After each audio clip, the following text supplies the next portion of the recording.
Gaza में चल रहे संघर्ष के बीच सीज फायर के तहत हमास ने 4 बंधकों के शव इजरायल को सौंप दिए हैं। इजरायल की तरफ से भी दर्जनों फिलिस्तीनी कैदी रिहा किए गए हैं और बताया जा रहा है कि इजरायल से 600 कैदियों की रिहाई होनी है।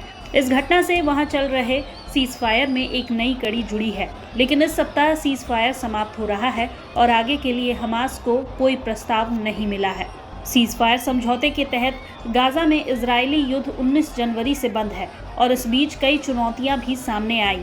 संघर्ष विराम का पहला चरण इस सप्ताह समाप्त हो रहा है और इसके अगले चरण में युद्ध पर रोक लगाने की दिशा में बढ़ना था, लेकिन इस पर अब तक कुछ स्पष्ट नहीं है।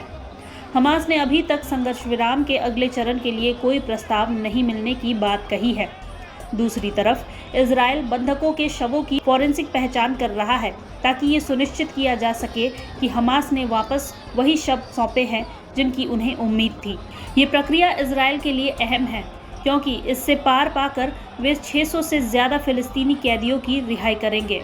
इजरायली जेल से रिहा किए गए फिलिस्तीनी कैदी बताया जा रहा है कि वेस्ट बैंक में पहुंच चुके हैं, जहां उनका रामल्ला कल्चरल पैलेस में बड़ी धूमधाम के साथ स्वागत किया गया। इजरायली मीडिया ने अरब न्यूज़ के हवाले से बताया कि कुल 37 फिलिस्तीनी वेस्ट बैंक में रिहा किए गए हैं, जबकि 5 लोग पूर्वी यरूशलेम में अपने घर लौट गए। फिलिस्तीनी कैदियों के संगठनों द्वारा जारी लिस्ट के आधार पर 151 सुरक्षा कैदियों को रिहा किया जाएगा, जिनमें से 97 लोगों को निर्वासित किया जाएगा और 12 लोगों को गाजा में रिहा किया जाएगा। 7 अक्टूबर के बाद हिरासत में लिए गए 467 फिलिस्तीनी भी गाजा लौटेंगे, जिनमें 23 नाबालिग और 1 महिला शामिल है। अब आगे ये देखना दिलचस्प होगा कि इस सप्ताह संघर्ष विराम समाप्त होने के बाद इजरायल का क्या रुख होता है, जहां नेतन्याहू पर जंग दोबारा शुरू करने का दबाव बनाया जाता रहा है।